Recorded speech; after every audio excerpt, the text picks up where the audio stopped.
Thank you. Good afternoon. Good afternoon. My name is Harold Johnson, and I'm a member of United Steelworkers, Local 1693 in Shelbyville, Kentucky. I worked for 33 years as a truck driver for Ohio Valley Aluminum Company. When I started working in Ohio Valley, we didn't have a union, but over time it became more and more obvious that we really needed one because the company kept chipping away at our benefits and working conditions. Kept getting worse. Ohio Valley raised our health insurance premiums every few months, but they cut our wages and increased bonuses.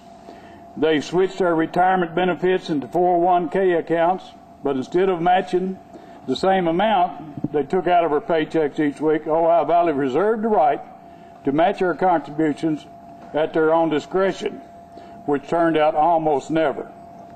I was approaching the retirement age, so it made me worry that I wouldn't be able to support myself or my family.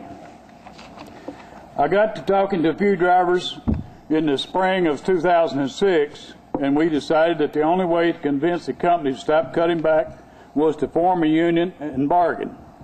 Over the next few months, I worked hard talking to the other drivers and organizing meetings with my co-workers to share my conviction that we needed a union. Ohio Valley made it very hard for me. They hired a big Kentucky law firm to supply them with anti-union materials.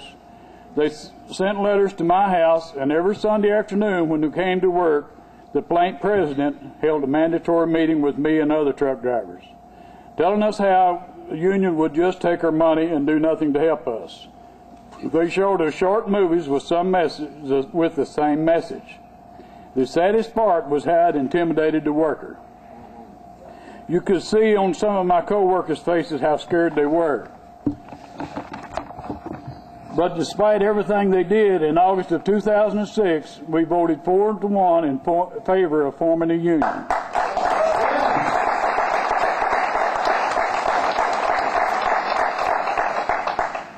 Even after the vote, the company refused to bargain fairly with us in our first contract, so we had no choice but to go on strike. I was out on the picket line between 12 to 24 hours out of every day, 7 days a week, and it was tough. I have a wife, 5 grown children, and 17 grandchildren. I would have much rather spent the summer days with them than standing outside on the picket line, but I knew how important it was to fight for a contract. Things got only worse for me when the strike ended.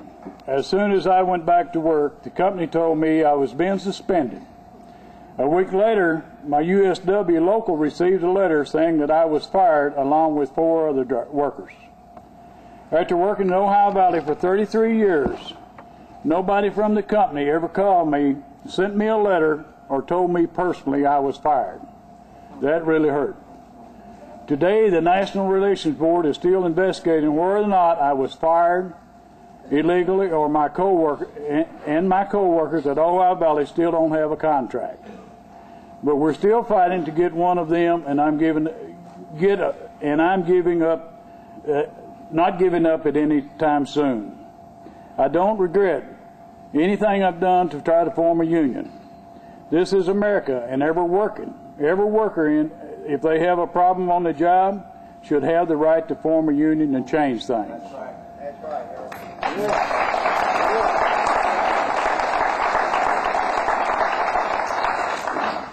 There comes a time in life when you have to take a stand, and this is mine. Thank you very much. Yeah.